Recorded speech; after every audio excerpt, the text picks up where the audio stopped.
Punasane hommik, õhuke päisegi, lumine katus, valgene silmami ja purikad sulavad, vesi, mille vastu ei saa, sulab ja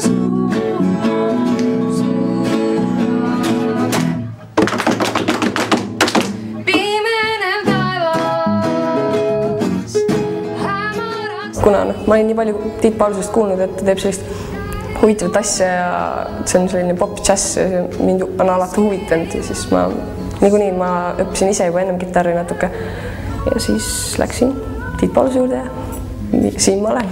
Tal ei ole niimoodi, et on mingid kindlad asjad, mida sa pead tegema, vaid ongi nagu, et improvisatsioon on kõige olulisem, et me peame kogu aeg ise nagu mõtlema ja ise mõtteid välja käima, ideid andma ja et siis need lood ja asjad, mida me teeme nagu meie enda mõtete ja pildehtede, see on just kõige parem. Ma ei kujutaks ette muusikakooli ilma Tiit Pauluseta. Ta on kuidagi väga orgaaniline osa meie tegevusest.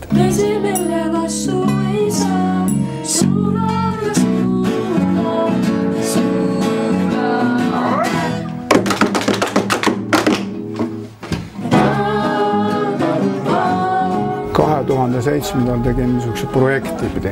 Direktor palus, et ma kirjutaks, et mis on siis see grupiõppus on. Bänd oli niisugune kahtlane välismaine sõna, et seda ei võinud ju kasutada. Et grupiõppus, et palju paremini õpilased inspireerivad üksteisega koos.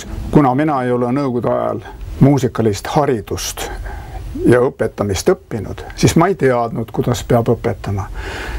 Ja toetasin oma kogemustele, et ma õpetan nii, nagu mind õpetatakse, nagu ma tahan, et mind õpetatakse. Väga lihtsalt. Tuju on täitsa null, sest igav on mul. Edus on kõik koomid, mis ka äti loomid. Ma usun, et see on väga erinev.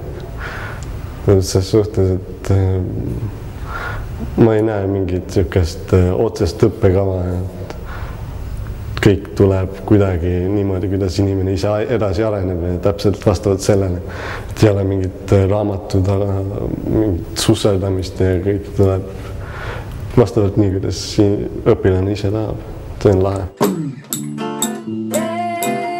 Lennukiga sõitsin Aafrikasse seekord, praamiga midagi. Selles suhtes, et praamiga läheb sul ei ole kaua. Ma mõtlesin, et lähen lennukiga seekord. Võtan kohale ja asi on hoopis mõõdam. Ma kuulen muusikat, analüüsime seda.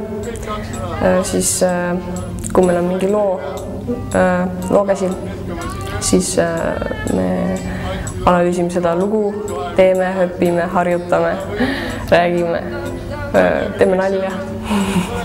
Teete sõnad ise iga kord? Jaa, me teeme igale loole eestikeelsed sõnad ise, kõik mõtleme välja ja paneme kokku. Sa laulad ka nagu te kõik, kuidas te nii hästi laulate kõik? See on Saaremaa värk, kõik lihtsalt laulavad, Tiit paneb laulma. Võib-olla teile ka pakkule, aga tropee on ka olemas juba, tropee on seina peal, see ripub siis kamina kohal. Need muutub põnevaks ja põnevus on see, mis neid siin majas hoiab. Ja eesmärk on see, et õpilane ootaks, et millal see muusikakooli päev on, mitte ei viiliks. Tiit on ka teistest õpetajatest erinev, sest et ta ei pane hindeid ning siis on hästi vaba meeleolu ja alati on naljakas. Aga see vaba meeleolu ei tähenda sugugi seda, et te üldse ei harjuta siis, jah?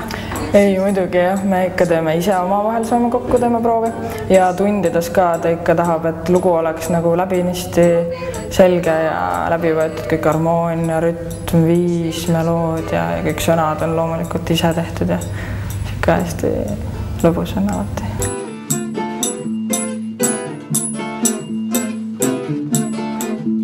Te kõik, kes otsite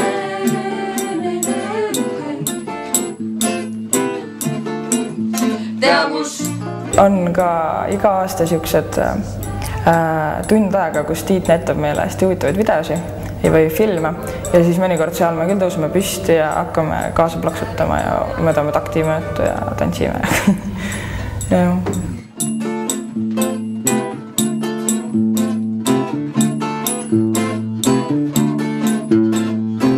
Päris algul ma ei teadnud ise ka, sest kõik see tuli töö käigus. Tegelikult läbimurre oli 10 aastat tagasi, kui ärksamatest õpilastest tegin bändi, mis sai nimeks 2 + 2 on 5. Nimi ise on juba niisugune, et paneb mõtlema. Ja siis ma märkasin seda, et minu juurde tulid ka teiste erialade õpilased ja ma imestasin, miks nad midagi ei saa teooriast ehk siis solfist aru, et midagi on selles asjas mööda. Ja hakkasin üle käima töö käigus ja läksin vist liiga hoogu igal juhul selle 10 aasta jooksul kõik, kes on bändis 2 + 2 on 5 on edasi neid muusikat õppima. Lisada tahan, et iseenesest pole see õige, sest riik vajab ju rohkem arste ja keevitajaid. Nii et ma ei tea, mis ma pean tegema. Vist bensile minema. Kuulame veel. Kas tekib isu loo järgi? Väga ilus lugu.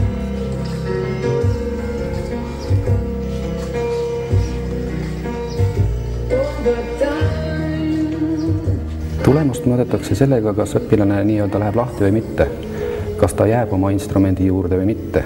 Et seda on ju väga hea võrrelda ka selle najal, et kui laps on oma nii-öelda 7 aastat muusikakooli kursust läbi võtnud, et mis ta siis saab. Ja tundub, et väga paljude Tiidu õpilastest saab midagi. Ja ma isegi ei toonitaks mitte seda, et Tiidu õpilased, vaid Tiit oskab nagu lastel nii-öelda pea lahti teha, et see ei pruugi olla nii-öelda Tiidu õpilane. Aga laps, kes on õppinud näiteks mingit instrumenti, ta saab selle lõppimpulsi ikka Tiidult ja läheb ja jääb muusika juurde. Ma arvan, et Tiidu juures käivad pigem need või on siia sõelale jäänud nii-öelda need, kes nagu tahavad seda teha ja siis ongi, et tahetakse harjutada ja saamegi kokku helistama nädal, siis teeme lugu läbi või ma arvan, et need, kes ei taha seda teha, need kukuvad juba päris varakult välja ja ise ei taha enam edasi käia. Aga koos Tiiduga tuli siis õieti alles see džässi ja rocki õpetus? Teate, siis me nimetasime seda pop-jäts osakonnaks. Sellise nimetusega ja meil oli just juubel 20 aastat. Mul oli au olla nii-öelda selles delegatsioonis, kui me läksime siis linnavalitsusse ja valgustasime sealseid osakonna juhatajaid, et meil on eesmärgiks pop-jäts osakonda Kuressaare muusikakooli tegema hakata. Mina olin siis noor viiulõpetaja. Ma mäletan, et minupoolne palus oli see, et ma siis üritasin välja töötada pop-jäts viiuli instrumendi osa sellele osakonnale. Ilusad ajad olid. Aga see oli vist üsna teedrajav üritus üldse Eesti muusikakoolide maastikul. Loomulikult. Ma ei julge pead anda, aga ma ikkagi pakun, et see oli vist esimene muusikakooli tase. Ja nüüd on see siis aastatega vilja kandnud? Jaa, nüüd see tundub loomulik. Et kuidas on võimalik ilma.